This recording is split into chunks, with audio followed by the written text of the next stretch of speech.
I got started when my father John decided that he wanted to try to grow grapevines and see if we could produce world-class wines here in Central Texas. And when I was 15, I started helping him out planting our first acre, and that first acre is here on top of the hill. We've now added 4 more, and that's our 5-acre estate here at Valley Mills Vineyards.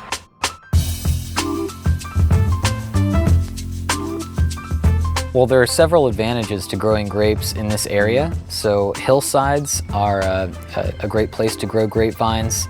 Rocky soil is really what you want to look for in a good vineyard site.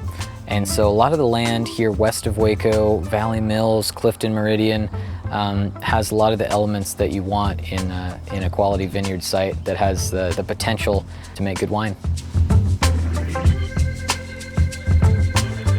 We make a range of red, white, and rosé wines. We decide which wines to make almost entirely based on which grapes will thrive in our climate and in our soils. And so we don't grow some of the more popular grapes if they're not well adapted to a warm continental climate like we have here in Texas. Instead, we try to focus on grapes such as Tempranillo in our estate vineyard here. Being native to Spain, it's very well adapted to hot, dry summers.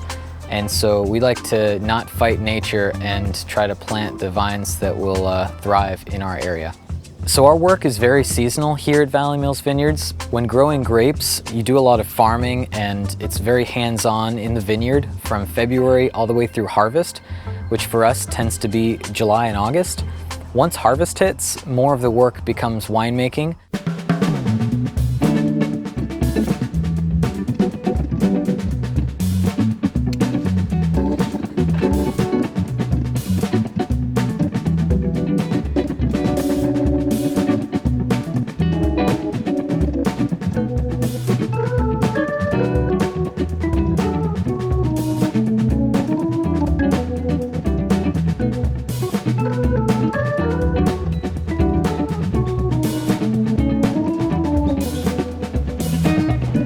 When we harvest grapes, we will bring them in and they'll immediately be crushed.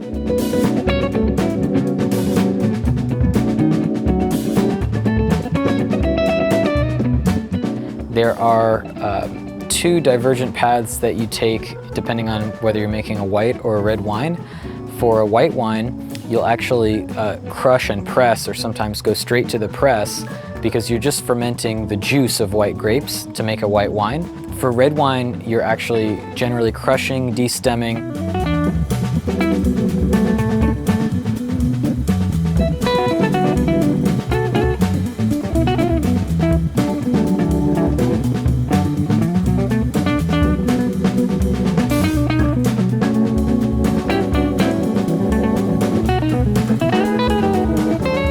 And then you're macerating what we call must at that point, M-U-S-T, which is that mix of juice and skins and seeds for a red wine, and that allows you to extract a lot of the color, the tannin, the structural elements that are present in the skins of the grapes.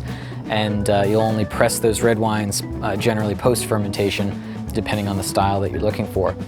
For white wines, for rosés, there's a short aging period, generally in stainless steel, and so those wines can be harvested and bottled as quickly as 4 or 5 months later.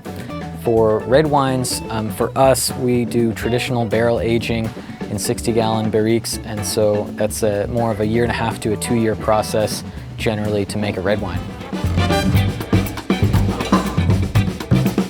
Here at the Estate Winery, we entertain guests every day. We're open from noon to 6 daily, and we also do special events, private events, weddings out here.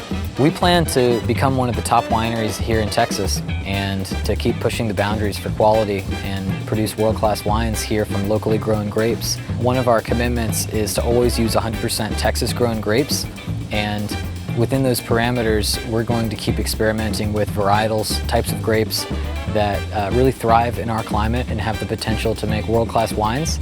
I don't think we'll ever be one of the biggest wineries in Texas, but we aim to be one of the best.